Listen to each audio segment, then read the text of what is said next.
FIFA হইলো জুয়া, জুয়া খেলে না মানুষ।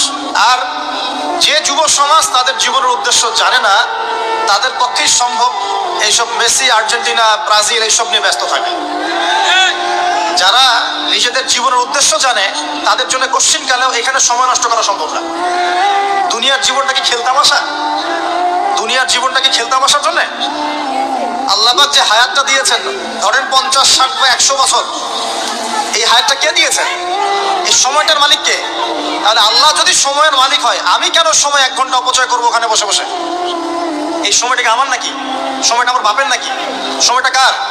আল্লাহ। আল্লাহর দেওয়ার সময় আমি টিভি সেটের সামনে বসে বসে 1.5 ঘন্টা নষ্ট করে ফেললাম। যে দেশের পতাকা নিয়ে ঘুরছে ওই দেশ জানেও না মনে হয় যে এই দেশে আমার সাপোর্টার আছে।